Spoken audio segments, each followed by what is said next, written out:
আমাদের পার্শ্ববর্তী রাষ্ট্র ভারত, বড় বড় ওলিয়া ওলিদের মাঝার ভারতবর্ষে আছে।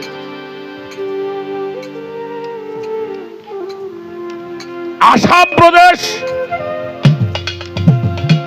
ওই জায়গার ওই আসাম প্রদেশের মধ্যে একটি জায়গার নাম আছে কাসোয়াছা। সেইখানে একজন আল্লাহর ওলি ছিলেন, যাকে বলা হতো জিন্দা ওলি।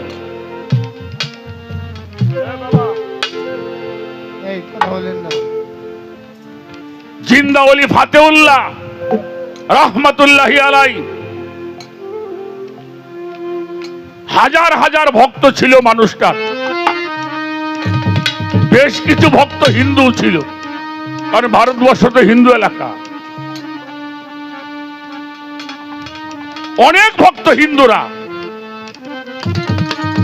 ওনার বাড়িতে একজন হিন্দু মহিলা দরবারের খেদমত করত। ওনার কাপড় চোপড় ধুয়ে দিত, ওনার জুতা ডাগাই দিত, ওজুর পানি ডাগাই দিত, গোসলের পানি দিত। ওই মহিলা হিন্দু।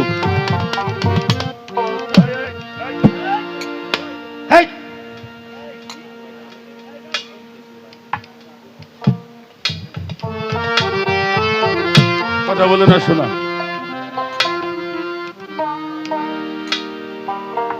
এই আল্লাহর ওলি মঙ্গলবার দিন মারা গেছে।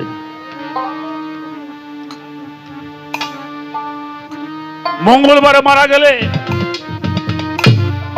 হাজার হাজার ভক্তরা তো আসছে আশেপাশের লোকজন দেখার জন্য। দরবারের সামনে ওনাকে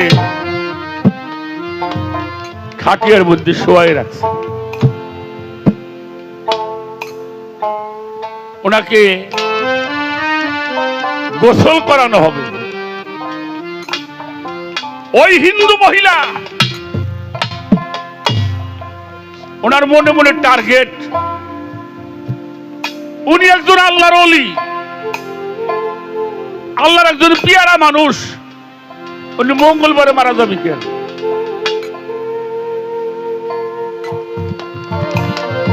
উনি কমপক্ষে শুক্রবারে মারা যাইব। কয়না গ্রামের লোক যে মানুষটা কত ভালো রে, একটা জুমার দিন মারা গেল। ওই মহিলা ঘর থেকে বের হয়ে